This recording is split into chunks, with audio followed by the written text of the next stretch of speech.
In today's deep dive, we will be going over the scheduler palette, and let's go ahead and just jump right in. So imagine you are running a coffee shop and you service hundreds of customers a day. Additionally, you have a big renovation coming up where you have to shut down the store for a whole day. Now, every month, you need a coffee shipment to continue servicing your customers' coffee. Now, what makes more sense? You can order the coffee manually every single month and forget ordering the coffee. You may forget ordering, placing the order, and then you can't service your customers anymore. Or what it makes more sense is to then go and actually automatically schedule these coffee orders so that they happen every month and you don't have to think about it. You just get your coffee order and you can continue servicing your customers. Additionally, you have a big renovation coming up. You've got to shut down the store. Now, what makes more sense? Closing the store just kind of randomly and confusing your customers, possibly making them mad, or scheduling the renovation a whole month in advance and letting your customers know, hey, this renovation is happening, and you also can better prepare for the renovation. Now, this shows the importance of scheduling, and this is similar to what the scheduler palette does for Polkadot and substrate-based chains. It allows you to schedule repeating tasks on the blockchain for predictability and reliability. You can schedule things similar to the renovation. You can schedule things like a forklift runtime upgrade in advance. So that way, all of the blockchain users know that, hey, this runtime upgrade is happening at this block number. It also allows the blockchain to actually prepare itself better for that runtime upgrade. Now, in this deep dive, we'll be going into the scheduler palette and why it is so essential for Polkadot and other substrate-based chains. So to start, we'll be going over the overview and features of the palette, benefits and use cases, dependencies that it has, but also dependencies that other pallets rely on the scheduler, how it's actually used and configured in Substrate and Polkadot. And of course, we'll be giving a demo on how to actually use the scheduler palette. And for those of you that are more technical, we'll do a code walkthrough. Now, before jumping into the stream, or before jumping into the palette, we like to explain why we are doing these Polkadot deep dives. So the Substrates framework has over 50 pallets that have been pre-built and that are things that you can just plug straight into your Substrate project, or are things that are actually used in Polkadot and other parachains. So this is what we are doing, is we are wanting to educate as many people as we can about these pallets. And we want to make it so that just more people generally know what's going on behind the scenes in Polkadot. So without further ado, let's go ahead and jump in. So the scheduler, what it does is it allows scheduling specific dispatches. Now, what I mean by this is that somebody actually has to go into the UI and actually schedule a specific dispatch. A dispatch in this case is just it's a transaction, a function call, or just something you want the blockchain to do. So this is what it does. Somebody actually has to go in and schedule something. Now, what it does not do is if you add the scheduler palette to your project, it's not going to take over every single dispatch. So every single balance transfer and every single contract call, it's not going to take those and schedule them kind of like a computer does, or if you're familiar with that term. It actually requires somebody to go in and input something, and it only schedules the things that are actually put through the palette. Now, explaining a bit more, here are some of the features of it. So like I said, you can schedule a dispatch. So say you want to do a balance transfer 200 blocks in advance. You can schedule that. So you can schedule, hey, I'm going to do a balance transfer 200 blocks in advance. And when that 200 blocks mark hit, then the transfer is going to perform and you're going to transfer balance to whoever you needed to. Now, it is also priority based. So say you have a runtime upgrade and a balance transfer in the same block. Obviously, you may want to prioritize the runtime upgrade. So this allows you to, or basically the scheduler would then run the runtime upgrade first, and then if there's enough block space left, it will then go ahead and run the balance transfer. And then there's also one-time scheduling. So this is just kind of what I've been talking about, where you schedule one thing out in the future. So the balance transfer, we're going to schedule it 200 blocks in advance. It's going to run one time, and that's it. But say you want to do it, this allows you to do, the schedule palette also allows repeatable scheduling. So you can schedule, say that balance transfer every 200 blocks until you cancel it. So it will continue going automatically. You don't have to think about it. So think back to the coffee order. You don't have to think about the coffee order because it's automatic. You can do the same thing on chain with the scheduler palette. And the calls can also be named or anonymous.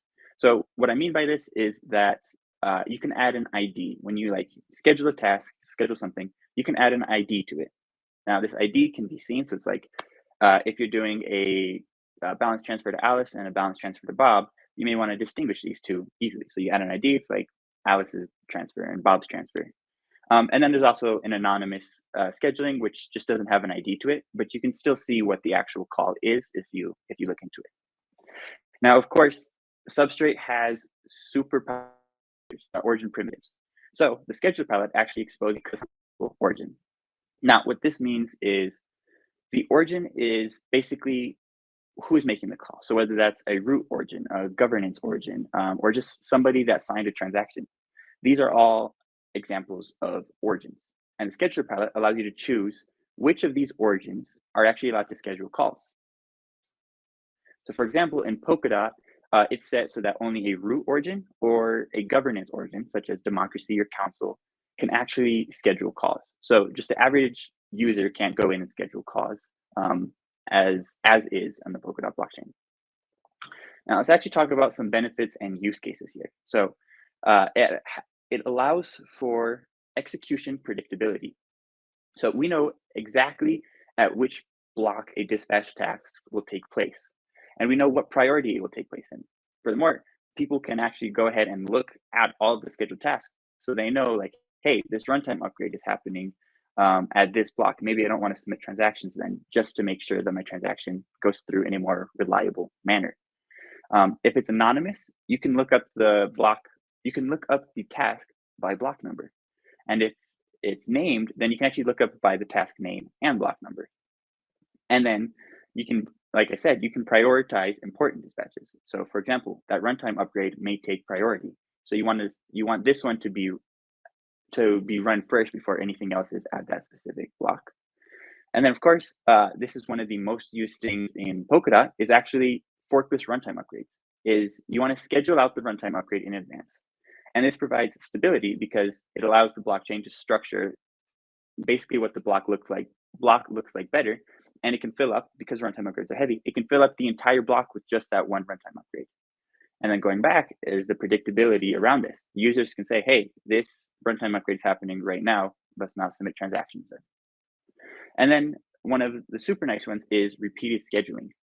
Just like I said earlier, you can schedule things repeatedly, and they're scheduled automatically. So we don't have to rely on anyone to go into the Polkadot blockchain and say, hey, we're going to start a new auction.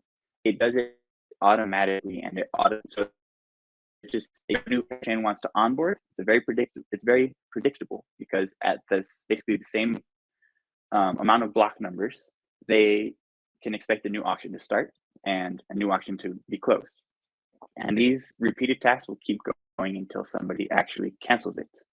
And then there's another example of actually you can rotate validator groups. Sometimes the validators have to change. It's another example that scheduling is used for.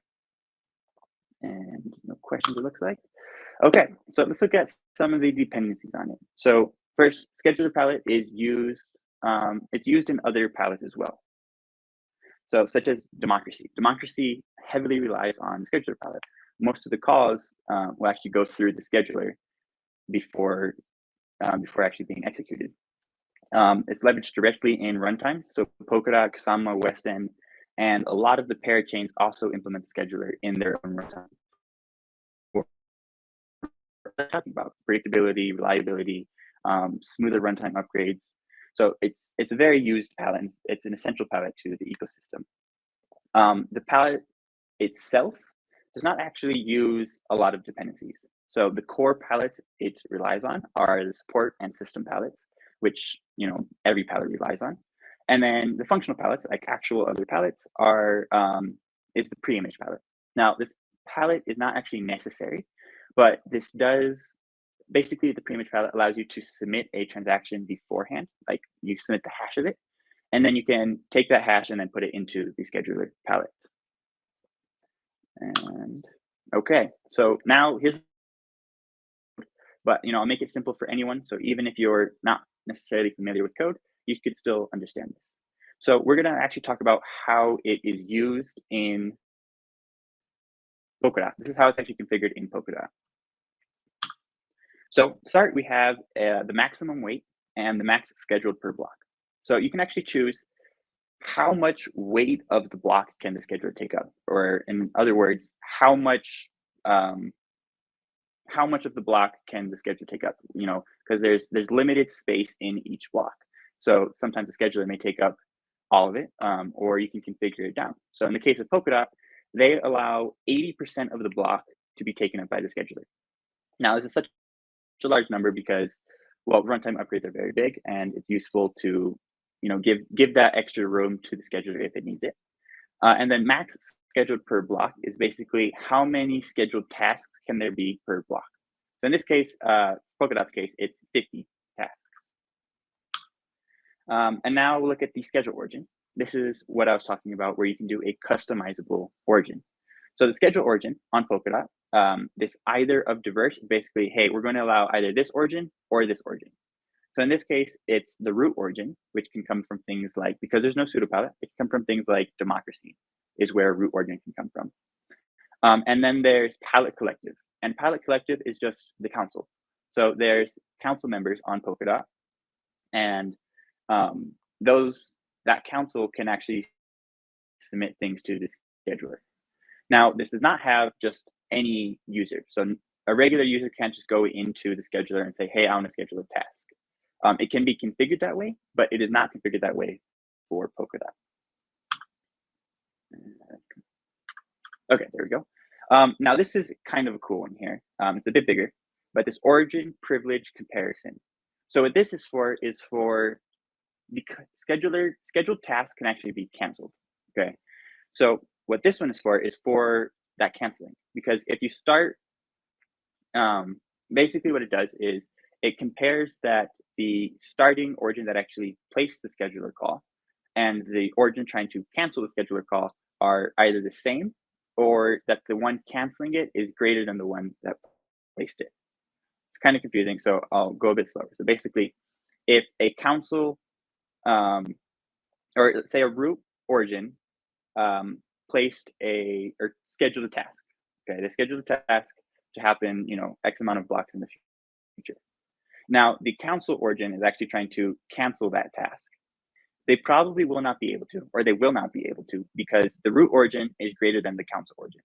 So this is just kind of a balancing check to make sure that a lesser origin can't cancel a task that a greater origin scheduled. Okay, now that's kind of walking through the configuration of it, but let's actually go ahead and dive into a demo. All right, so over here, I have a simple just template node running. It doesn't have a lot of bells and whistles. It's got the scheduler palette, essentially. It looks like they're having some buffering issues. Are we good to keep going? I think so. I'll keep going. Okay.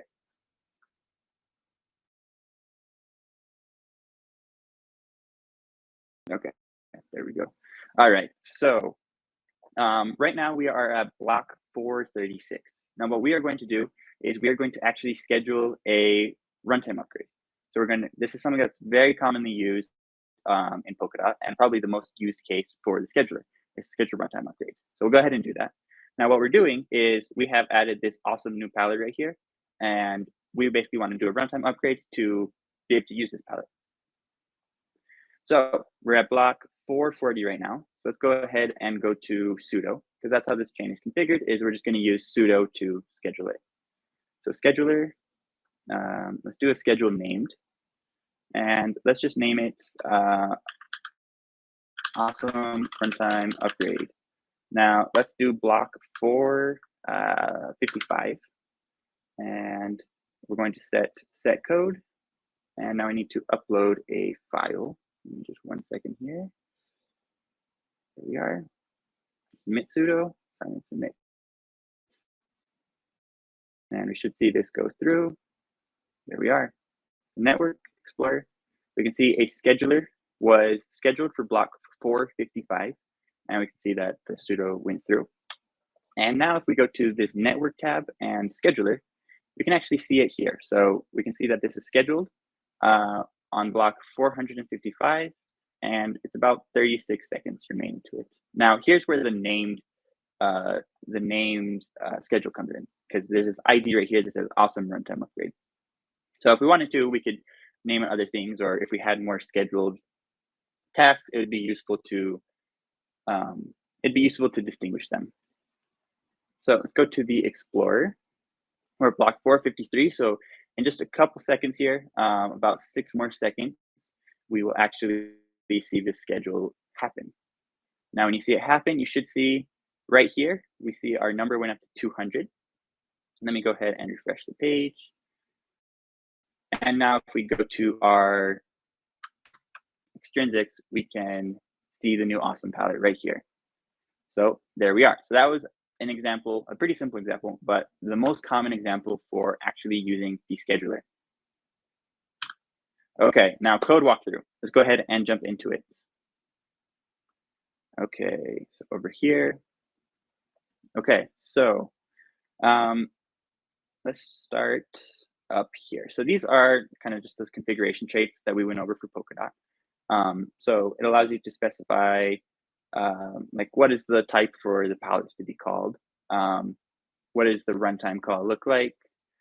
This is the maximum weight that the scheduler can take up in a single block. Schedule origin, it allows the customizable origin. So you ensure the origin and allows you to choose which ones you want. Origin privilege comparison, so on and so forth. We went over this already, so I'll kind of go through that fast. And let's keep going. Okay, so on initialize. The on initialize hook is basically something that runs at the start of every block. Now, this is important for the scheduler because at the start of every block, it needs to know if it needs to run anything.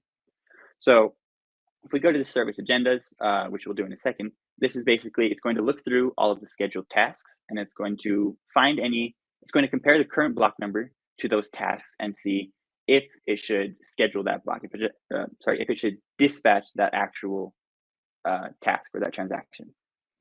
But let's go a bit slower here. So we'll go look at basically each of the extrinsics, the things that can be called from the outside first. So we have this schedule here.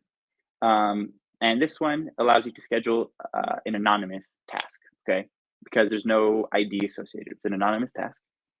First thing we do is we ensure the origin. So we make sure that the caller that is calling this transaction, this dispatch, is allowed to do this. So in the case of Polkadot, this is just root and or the console. And then we actually schedule it. Okay, so this do schedule is heavier than this schedule. And then this do schedule, I actually schedule it. It'll store it in the storage. And the storage is, let's see. So we've got a few things for storage where like this agenda, these are the actual items to be executed. And we've got a lookup. So this is basically, it takes the task name or the block number, or sorry, it takes the task and sets it to the block number. Yeah, so we actually schedule the task here, okay? But then there's also canceling a task. So this is for canceling an anonymously scheduled task. Now, because there's no ID associated with it, we actually need to pull it up by block number and the index. Because you imagine if you've got multiple dispatches in a single block, you need to index them so that way there's no conflict there. Once again, we check the origin and we actually go ahead and cancel that call. Now, here's the scheduled named, and the only difference with this one is we have this new parameter ID, and this is basically just it's just a string essentially of, hey, this is the awesome runtime upgrade.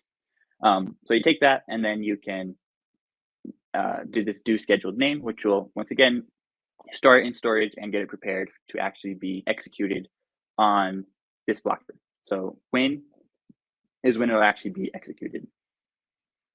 And as you can see here, pre-images is one of those loosely defined dependencies that the scheduler rely on. So it doesn't rely on it, sorry. But yeah, so you take this pre-images and you kind of wrap that call in that. Okay, so we'll go ahead and continue. So, um, yeah, the cancel named. This is a bit easier than the cancel anonymous because the cancel anonymous required the block number and also it required the index in that block. So it's a bit harder to cancel, but cancel named is very easy. All you have to do is supply the ID of it. And then once again, it ensures that the person calling it is one of the allowed origins. Yeah, and then we actually go ahead and cancel it. And we'll go into these deeper functions like these do cancel named and these do scheduled named um, in a little bit. Awesome. I'm glad I answered the question. So, and then here is a schedule after we did the demo. I said, okay, we're at block 440 right now. And we were going to schedule it, 15 blocks in advance. Now, schedule after can make that a bit simpler. So basically, you don't have to sit there thinking, okay, let's go look at what the block number is and we'll schedule it then. What this one does is it just allows you to schedule after this many blocks have occurred. So this allows basically the code just to, it makes things simpler for you because you do, hey, I want to do it just 15 blocks in advance. I don't care what the current block number is. So then in this do schedule, or yeah, in this do schedule, it will go and it will this after right here is what it's going to do is it's going to look at what the current block number is, and then it's going to get what that block number is plus this right here. So then that allows schedule that many blocks in advance. So it just makes it a bit simpler to actually schedule something. Okay, schedule named after, same thing. The only difference is that this one named. And right here, there's a bunch of migrations that we're going to skip over, but more or less these migrations just allow, when the palette upgrades and certain things change, you can run these migrations to reformat the scheduled tasks and just prepare it for the new version of the scheduler palette. So skip past all of these. Okay. Okay, so let's go to the due schedule here. So the due schedule, this is the the heavier portion of just the schedule. And what this does here is, you supply is like I said, where it's just the hash of the call. Oh, let's go ahead. If I'm being honest, like I said, I'm a little bit unprepared for this code walkthrough, so I'm not exactly sure what this resolve time does, but I assume it just, when you supply the block number, it can kind of set the block number for you. Sorry, I'm not too sure on that one. I haven't looked into that. Here we can look up the hash of it. Well, this is more or less also what the pre-image hash. So I guess what I think this does is actually, there's a couple different pre-images within Substrate. So there's this pre-image palette, but then there's also kind of inherent pre-images in Substrate.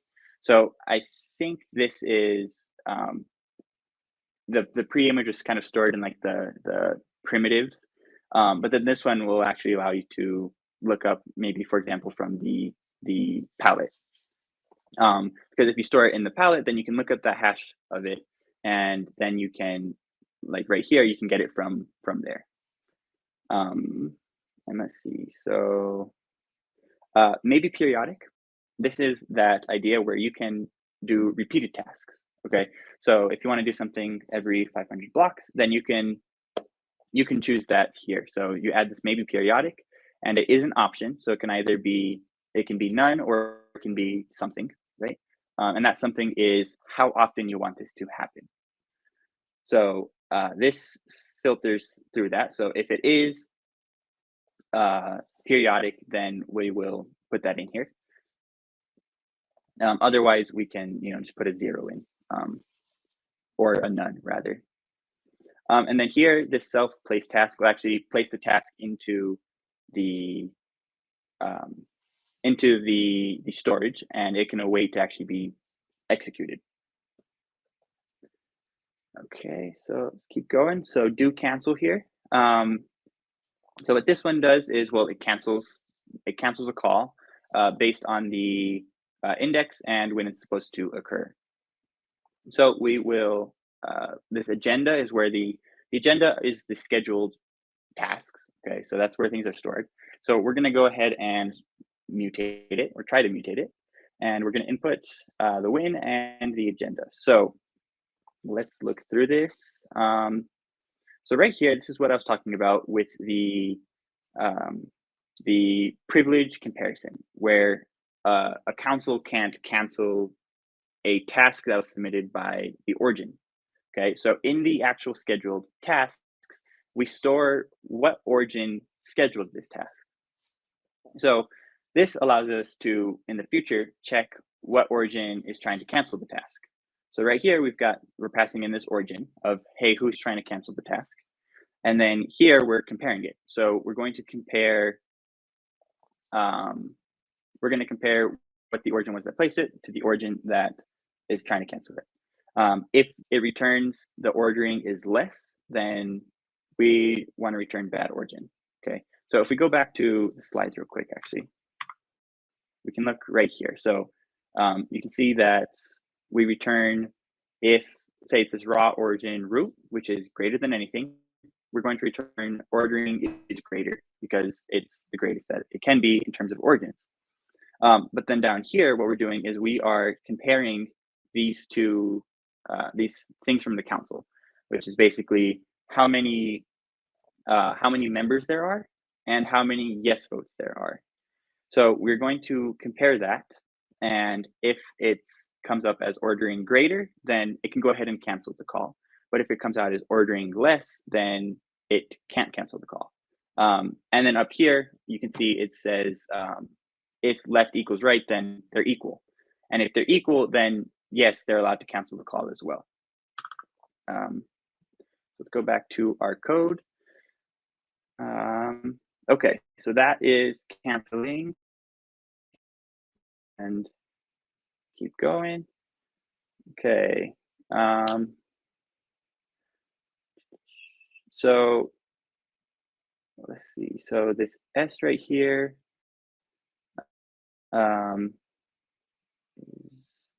basically, if it is scheduled, what we're doing is, sorry, I'm just kind of piecing this together just a second.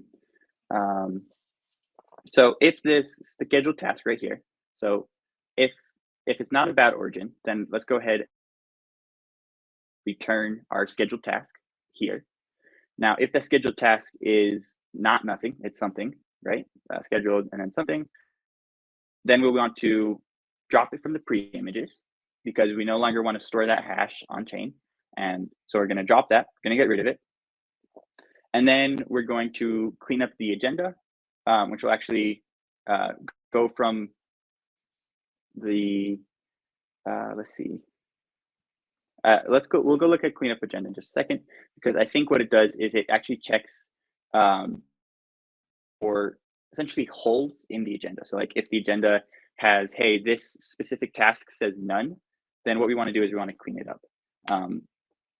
So that's kind of what this does here, is it just prepares it and sets it to none, or sets in the agenda, it sets it to none. So up here, that's what this is doing, is when we do s.take, then it's setting inside of that agenda, it's setting it to none. And then here, what we can do is we can clean it up by kind of scanning through all of the agenda. And it's like, okay, hey, this spot is none, like this hole, as they call it. And we're going to clean that up. And then, of course, we're going to emit an event or canceled. And if the scheduled task is not found, then we return an error, not found. And then we can also reschedule tasks here. And actually not sure when this is called, so let's go ahead and look into that. So reschedule is called, let's see, because in the public extrinsics that you can call, I don't believe it has this reschedule here. So there's somewhere in here, there's a certain point where it's trying to reschedule it. Maybe let's not waste time on that, sorry. Reschedule, okay.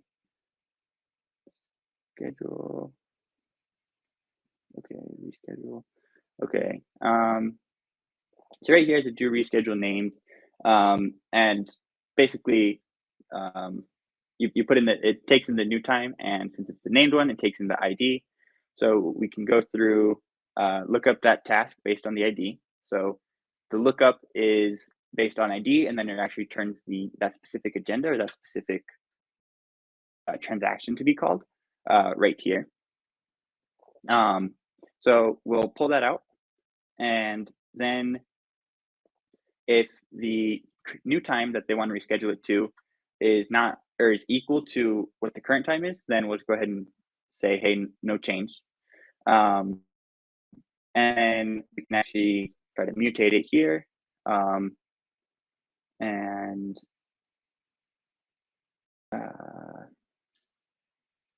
what we do is we look for that task, and then we can take it out. This is similar to the cleanup part of it that we just looked at. We can take it out, and that sets it to none in the agenda. Then we can clean up the agenda. So basically, we're going to remove this task first, and then we'll go ahead and place that task back in, but with the new time. So that's how rescheduling works. Let's keep going. So service agendas, this is kind of the big one. So if you remember back in the onInitialize part of it, at the start of every single block, we're going to call this service agendas. Now the service agendas goes through and it looks through all of the tasks or all of the transactions or dispatches in the current agenda, and it compares those tasks with the current block number. And if the current block number is equal to that task, then we'll actually go ahead and schedule it. Okay, so this right here, this max schedule per block goes back to, hey, we only want to do, we can do a maximum of 50 tasks scheduled per block. And if it goes more than that, then some of those tasks actually won't be scheduled. And I believe they'll be pushed to a later block, but we can double check that as we go through the code right now. Okay, so max, let's see.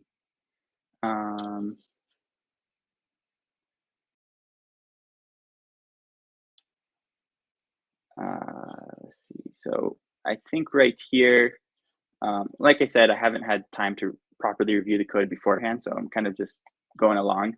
But I believe right here, what we're doing is we're checking if the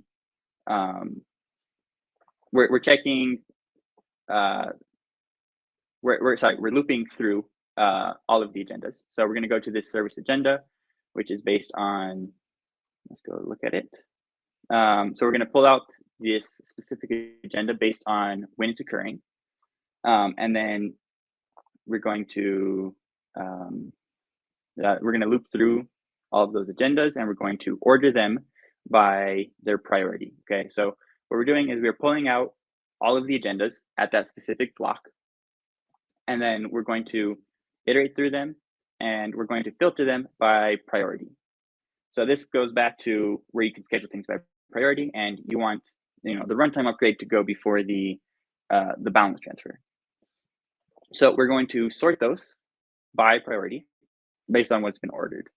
Let's see. So down here, we're actually going to go ahead and loop through that.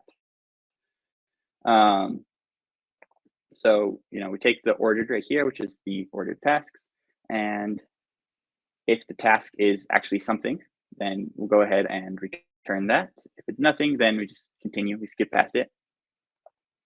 And then here we actually service the task. So this is getting the weight of the task here, and then down here we'll actually schedule it, and we'll supply what the weight is. We'll supply what the current block is, and when it's going to occur. Okay. And then there's also some tasks that can be postponed. For example, I believe up here, if we look, there's we can compare how many, like the maximum amount in the block are allowed. And if there's more than that, say we have 50 tasks are the maximum allowed to be, or 50 transactions in one single block. If it exceeds that, then we have to postpone some of these. Okay. So we're just checking here, like, hey, if the length of our ordered list here is greater than 50, for example, then we need to postpone this many tasks, because this is all based on basically indexes here. We get the length. So if it's 52, then that means there's 2 tasks that need to be postponed. And those 2 tasks are just the 2 last ones. So we can go down, and yeah, basically right here, we're going to insert the tasks that are that need to be postponed. Otherwise, we can actually remove the specific task that was scheduled, or we can remove, because the agenda, it has, I believe, based looking at this, it has basically a vector of all the tasks that need to be executed in that specific block. So we can remove that entire vector at that specific block, or we can insert the tasks that need to be scheduled to another block. Now, just being cautious of time here, I think maybe I'll stop the code walkthrough right now. Well, thank you so much.